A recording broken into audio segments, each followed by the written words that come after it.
Watched. Welcome to Namely 90s. Wow. The podcast that takes you back to the time before smartphones, Google, and Y2K. Join your hosts as they relive the pop culture that shaped a generation and the parts that many people wish they could forget. Listen in to the conversation about how the decade defined those who spent their childhood there and how it shaped them as adults. So, turn down the grunge and dial up the internet. Let's get started. It's time for Namely 90s. Hello, you are listening to Namely 90s. My name is Andrew. Over there we've got Brandon. That's me. We are online at namely90s.com or on Twitter at namely90s. That's with a 90S. And we would love to hear from you. We've been going at this for a little while now, and we really love to hear your comments and especially have your subscription and or review to our podcast or YouTube channel. So head over there, hit the website. We've got our YouTube stuff on there or in the show notes. And it looks like this week we are going to be talking about September of 1991. So let's go over to Brandon, who's going to give us the rundown. What was going on? All right. September 1991. We have the U.S. and the former, I want to say, USSR. Former Soviet Republic or yeah, sure. Yeah. They recognize Latvia, Estonia, and Lithuania as countries. Yes. Which is, did you ever notice in our kindergarten class, the map still had the USSR on it? No, but that sounds about right. Yeah. Public schooling, everyone. Yeah. The Senate committee begins their hearing for Clarence Thomas's nomination to the Supreme Court on the 10th.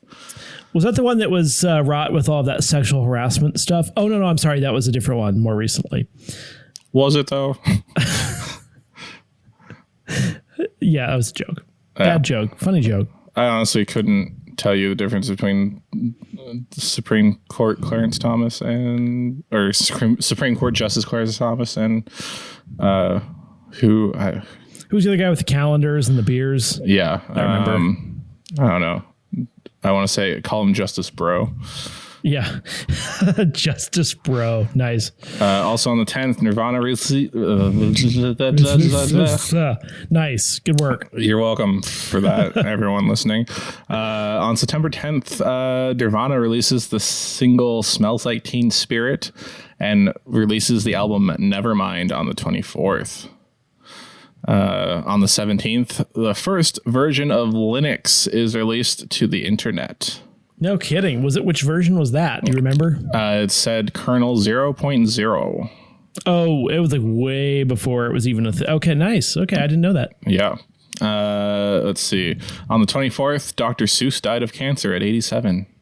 Oh. And another death just to bum us out. Miles Davis, musician, I believe, dies on the 28th. And then Dr. Seuss was some kind of a racist, wasn't he? That was Walt Disney. Dang it. I mean, not dang it, but dang it, I was wrong. It's possible. I didn't see that in my research. He was very inclusive. Walt Disney did not like the Jewish people. Nice gentleman. Mm-hmm. Oh, a new study says that Dr. Seuss's books were racist, and then someone else says, but students keep reading them. I don't know. Well, okay, so I read One Fish, Two Fish, Blue Fish, Red Fish, Blue Fish to my niece at Christmas, I think it was. And yeah, it was like, is it racist? Apparently he performed a show in full blackface. I mean, yes. Oh God, am I going to be a Dr. Seuss apologist? I mean, that sounds like Mickey Rooney was in the Breakfast Club, or sorry, not Breakfast Club, Breakfast at Tiffany's, as an Asian man. If you don't know that, you should Google that right now. Which is that? Mickey Rooney, Breakfast at Tiffany's. I'm going to wait for him to see that one. Oh, wow. Yep. That's freaky. So for those of you that don't know, white actor Mickey Rooney dressed up as an Asian man, Mr. Unioshi. Oh my God, that's so offensive. Yeah. Wow. With the buck teeth and the squinty eyes. Oh my gosh, that's horrible. Yeah. So, remember, while racist, their things are products of their time. That's why your grandparents say things like, racist. That was such a nice black man. Yeah. Or just man. Yeah. Right. Person. Yeah, person. Grandmother. Grandmama. So the box office was kind of boring. But it's September now, so things are premiering. And we're going to talk about television premieres and some other things. E! News premieres on the 1st. E! News, entertainment news. Which that's E with an exclamation mark. So E. Yes. The 20th anniversary of The Price is Right was celebrated on the week of the 9th through the 13th. On the 6th, Darkwing Duck, the animated series, premieres on Disney. I went out of order. The 9th, the Maury Povich Show airs. The 16th, premieres. The 16th, Montel Williams Show premieres. The 17th, Home Improvement premieres.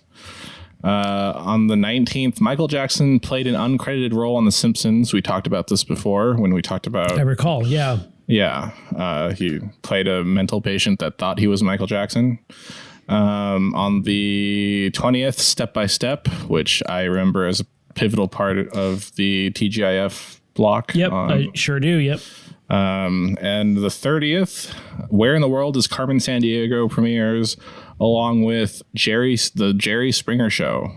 Wow, a lot of daytime TV premiering. Yeah, all in the same month that lasted for over 20 years. I'm pretty sure Maury Povich is still on, right? I think so. I don't watch this crap. But I think Adam Carolla was joking around about the whole thing with the Jerry Springer Show. Like, why don't they just bolt the chairs down? And they're like, yeah, we're not going to do that. It's like, oh, so hillbillies can throw them at each other? Perfect. Yeah, that's called good viewing. That's good TV. Yeah. And then back to our normal stuff. The Billboard charts for the first week of September. Actually, no, not the first week of September. The entirety of September of 1990. Number 1 is Everything I Do It For You by Bryan Adams. And this is coming in from August for the number 1 coming in from August. The next week, it's The Promise of a New Day by Paula Abdul, which I don't think I know. No, I don't think so. And then finishing up the month at number 1 is I Adore Me Amore by Color Me Bad. And that was 91, you said? Yes. Oh, I think you misspoke to 90, but that's okay. Oh, yeah, sorry. I get it now. No, that's fine. I do remember the Bryan Adams one, but that's about it. Yeah, but that was coming in off of August. But yeah, I didn't have to do more random songs because of fun. All right. Show. Well, we talked a little bit about Home Improvement. I asked, is Tim Allen funny? And I think the general consensus was not really. Yeah, because we talked about his other show. He's... didn't he become like the Roseanne of post-Roseanne? Didn't he also have a drug problem for a while, which is kind of fun? And is hardcore Republican? Yeah, I mean, we talked a little bit about Last Man Standing before, but That's no, I mean, I remember Home Improvement, and my family watched that show. And I mean, it was definitely watchable, but now it's like cringeworthy. Just the I don't even know, like the 90s hair and just all the Wilson, the neighbor that always was hidden behind the fence. You just saw his eyes and top of his head. That's one of those shows where I'm surprised there has not been a reboot yet. Isn't that just Last Man Standing? Yeah, kind of. I mean, that show, I never know what's going on in that show. Honestly, Last Man Standing. My parents put it on sometimes, and it's like, I feel like it's changed since it started, because I'm pretty sure like the actress that played the daughter got swapped out within the first 3 seasons. Right. Which I guess happens.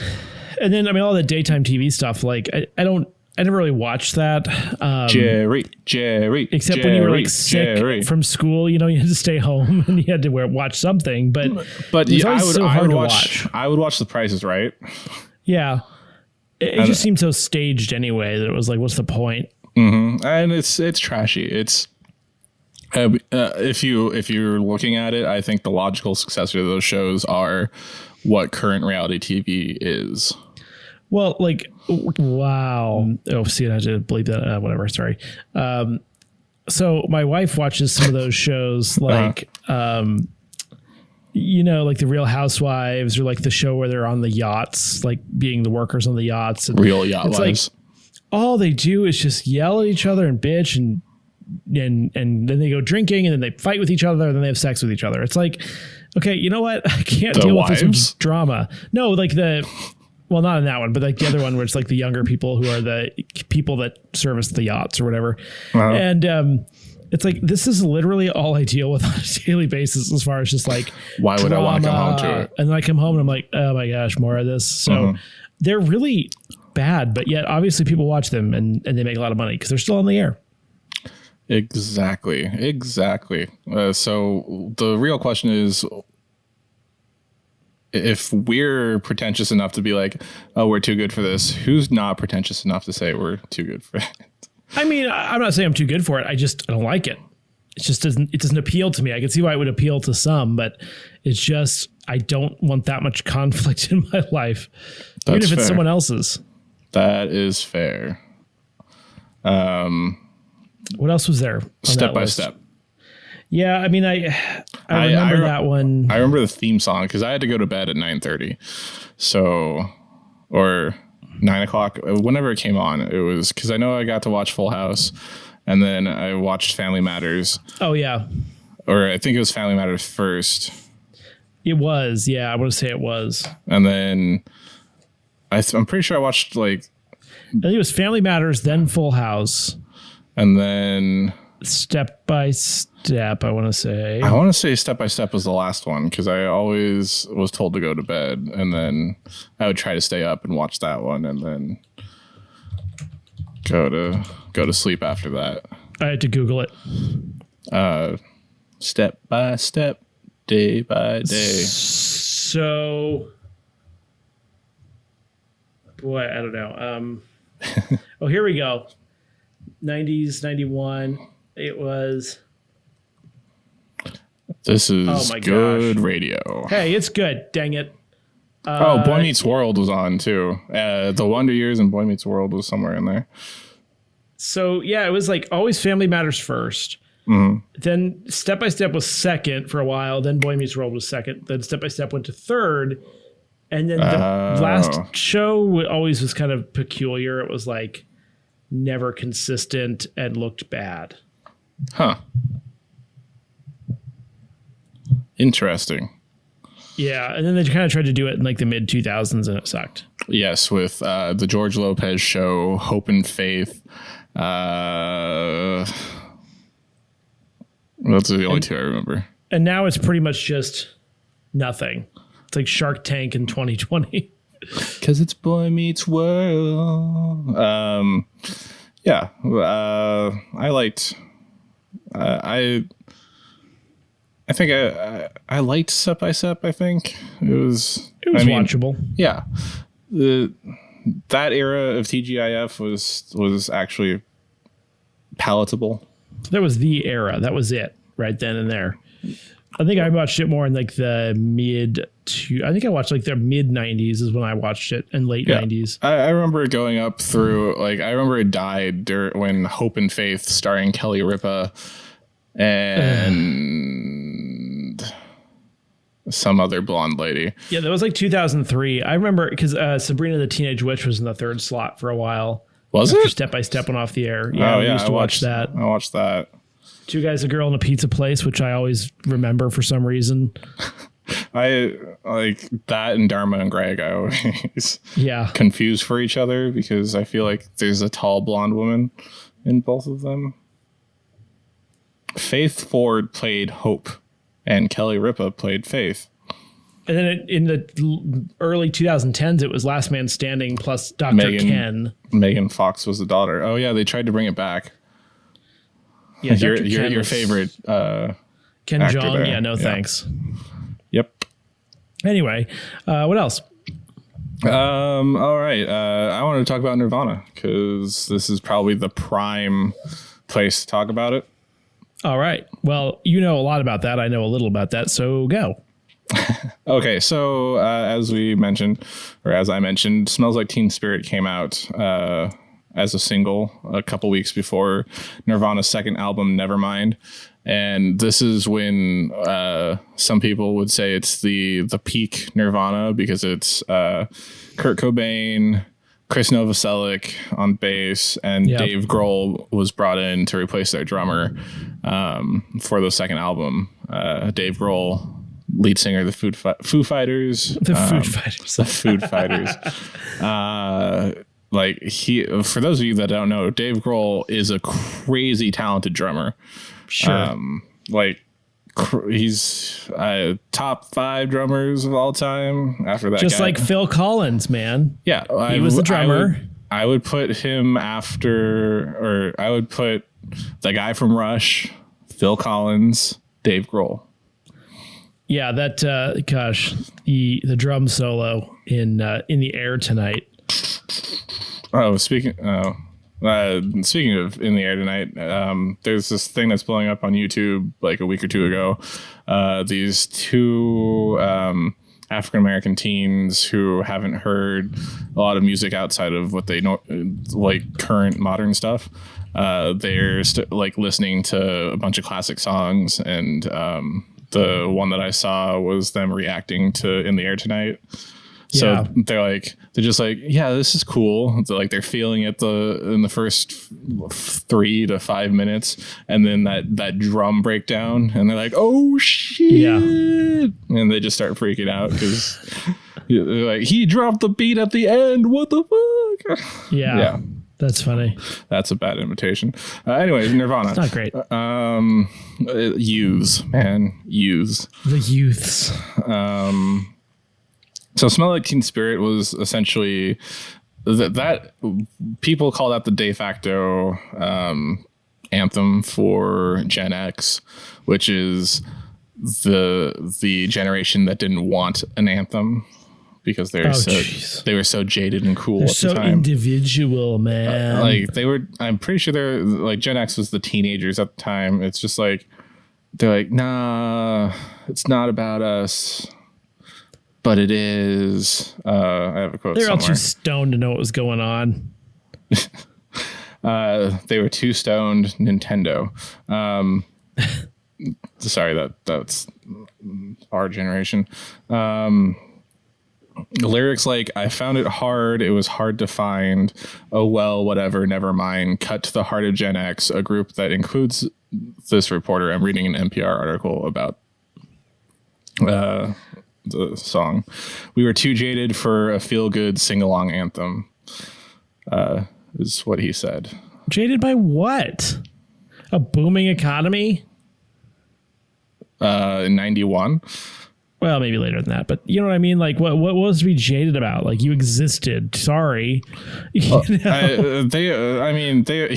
sorry you existed, but they were that gap between the baby boomers and millennials, and they didn't fit. You know, they were. I mean, that's why grunge existed. Gen X. What were they so sad about? Growing up in the 70s. Yeah, fair. Like being a child in the 70s and then having to live through the cocaine-filled 80s. Yeah, I mean, there was no gas, but everything got 8 miles to the gallon. Everyone was being murdered and kidnapped, as we know now, because of all the true crime shows. Mm-hmm. The air was full of smog. There was actually, I think, a bad recession in like the 87 or something, or 85 or whatever. So maybe it wasn't that good. But I think things were on the upswing around 91. Yeah, I mean, yeah. They had TGIF. They had well, I mean, do you remember how the Wonder Years ended? That was traumatizing to that generation.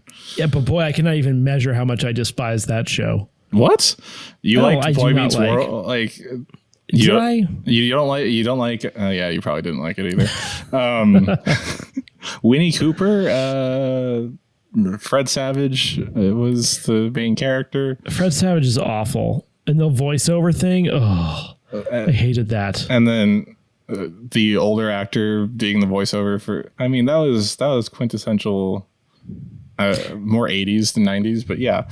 And then Fred Savage and Winnie Cooper, like, I don't know. That's why I didn't like How I Met Your Mother, because the whole voiceover thing. Where, it like, was somehow, Bob Saget was doing the voiceover. But the person was an adult. Why his voice wouldn't change into Bob Saget's voice over the course of 20 or 30 years. Yeah. Bob Saget also voiced that concern. But I will say, Bob Saget as the 90s host of America's Funniest Videos, that was like perfect. Tom Bergeron did a good job. What's the guy's name now from Fresh Prince? Ribeiro, Alfonso Ribeiro. He's decent, but he just doesn't have like the impersonation chops. Like Bob Saget was really good at like the voices, you know. And he was. I mean, Bob Saget is sick in the head. Oh yeah, his comedy is really raunchy, but he was good on that show. yeah. You know, it's funny that he's America's dad for our generation, though, just because. Yeah, it kind of is. Yeah, he'd have been canceled now.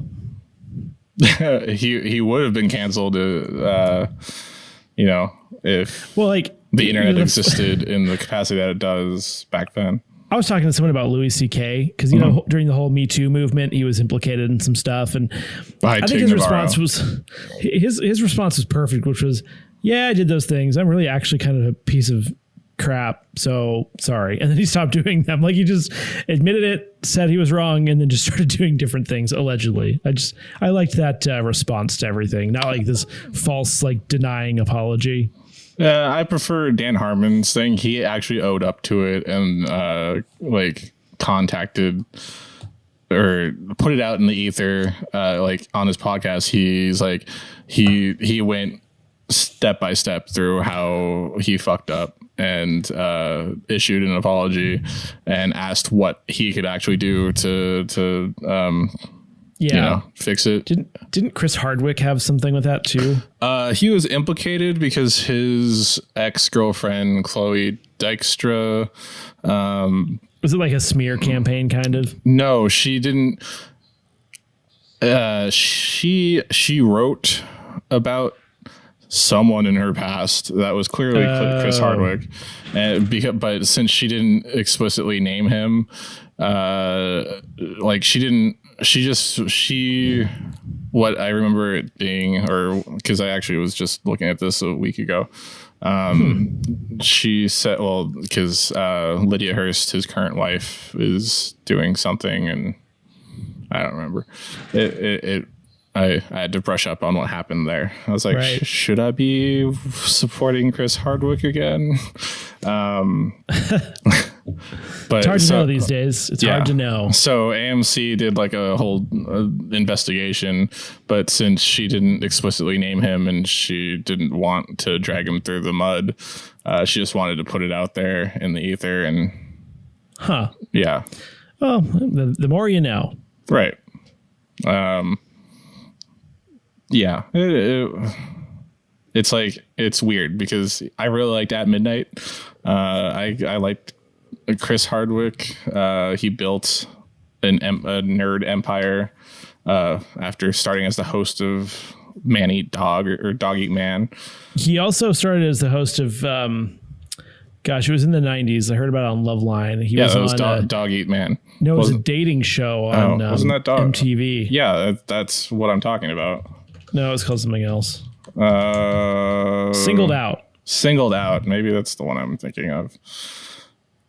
Yeah, he had the really bad 90s haircut, and he was on it with my favorite person of all time, Jenny McCarthy. Yeah, that's the one I was thinking of. Maybe I'm referencing the wrong. Possibly. Yeah, it was like 95 to 98. So anyway. Yeah, Singled Out is what I was thinking of. What the hell's Dog Eat Man? I could not tell you. But yeah, that's the one I was thinking of. Singled Out, because I remember seeing, I was in I want to say a Korean restaurant, and playing in the back corner of the restaurant on a old school 4x3 television was a rerun of Singled Out with Chris Hardwick and Jenny McCarthy, and this was in the last few years. And I'm pretty sure I texted you. I'm like, I don't know what hell I'm in right now, but there's a TV playing in a 4:3 aspect ratio, a 90s episode of Singled Out. And I remember why I texted you, because it was sponsored by Circuit City. Like the entire set. Circuit City. The entire set had Circuit City plastered all over it. And I guess it's just what I needed on Generation X. Okay. So finally, I thought we'd talk about Dr. Seuss. I guess he's racist, but beloved, like Walt Disney. I guess a couple of his books were considered, but again, because they're sort of classics, it's hard to get them out of people's hands. And I just read some of that to my kids last night, and I don't know. Funny, it's definitely a problem. Funny you should say that. Why is that? Because I have a little game I thought we'd play. Oh, no. All right, let's do it. All right. I am going to read you Dr. Seuss quotes and see if you can name the book. Oh, boy. I don't even know all the books. And then I went with more popular ones. So, and the more points, and you'll get a chance for a second point if you could identify if they made a movie out of it or not. All right, I'll try it. And I mean theatrical release, if anyone's going to get technical with me. All right, let's start. The first quote: "He should not be here," said the fish in the pot. "He should not be here when your mother is not."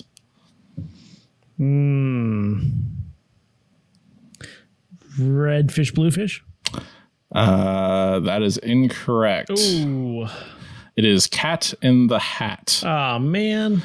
And can you tell me if they made a movie or not?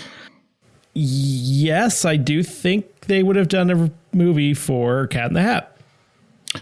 You are correct. So you get a point for that. All right. Next up, I have some are sad, some are glad, and some are very, very bad. Why are they sad and glad and bad? I do not know. Go ask your dad. I'm going to say Hop on Pop. That is incorrect. How many tries do you want? None. I thought, okay. And so this was one fish, two fish, red fish, blue fish. Okay. And did they make a movie out of this? No. You are correct. Next up, we have, "For he knew every who down in Whoville beneath was busy now hanging a holly who wreath." Well, I'm going to go with How the Grinch Stole Christmas. There you go. And have they made a theatrical production of this? Not that I'm aware of. All right, just a few. Yeah, just a few. All right. I do not like them in a house. I do not like them with a mouse. Green Eggs and Ham. We read that last night. Aw. And have they made a movie out of that? Yes. I'm going to have to Google that because I'm pretty sure the answer is no. Oh. Green Eggs and Ham movie. I prepped very well. It was made it's an animated movie from Netflix. On Netflix. Are we counting new media releases? Okay, I'll give that to you. All right. "My friends," cried the elephant, "tell me, do tell, are you safe? Are you sound? Are you whole? Are you well?" Horton Hears a Who. Oh. I didn't think you'd get that one. And yes. Yes, it is. Movie. Yes, I got you. I have two more, I think. All right. Wow. I was going to say, if you get 10 or more, you win the game. Ooh, what do I win? The coveted, namely 90s trophy that I don't have a picture of. Do that in post. All right. Unless someone like you cares a whole awful lot, nothing is going to get better. It's not. The Lorax. Wow. Nice. Yeah. Yes, there's a movie of that too. Who stars in that movie for a bonus point? I have no idea. Danny DeVito. Oh, really? Okay. Yep. And then finally, last one. Well, let's see. You have 1, 2, 3, 4, 5, 6, 7, 8, 9, 10 points already. So this is just for fun. Yes. Boom. All right, last one. So, be your name Boxbomb or Bixby or Bray or Mordecai Ali Van Allen O'Shea. You're off to great places. Today is your day. Your mountain is waiting, so get on your way. Yeah, Fox and Socks. I don't know. This is the places you'll go. That makes sense. I forgot about that one. And was there a movie for... No. Am I wrong? You are correct. There's an animated short, though. That Doesn't counts. count. No. Right. So congratulations. You got 11 points. Boom. Wait, do I dab now? No, I don't. Yes, I just dabbed on video. Did you double dab? I didn't do it right because I don't know how to do it. See, now he's baiting me into dabbing. So if that intrigues you at all, please check out our video version of the podcast over on YouTube, which you can find via our website, namely90s.com. And don't forget to leave us a sub while you're there. And it sounds like that's pretty much it for this week's edition of Namely 90s. You can find us on Twitter at Namely 90s with a 90s, or find our personal accounts at bshwitty and at Namely Andrew, and tell us what you want to talk us and tell us what you want us to talk about on future episodes, or just say hi. You can also contact us through our website, namely90s.com. Please subscribe to us on iTunes, Stitcher, Google Play, Spotify, YouTube, Mother Love Bone, Deezer, TuneIn, iHeartRadio, or wherever you get your podcasts at. I'm Brandon, that's Andrew, and we will catch you next time.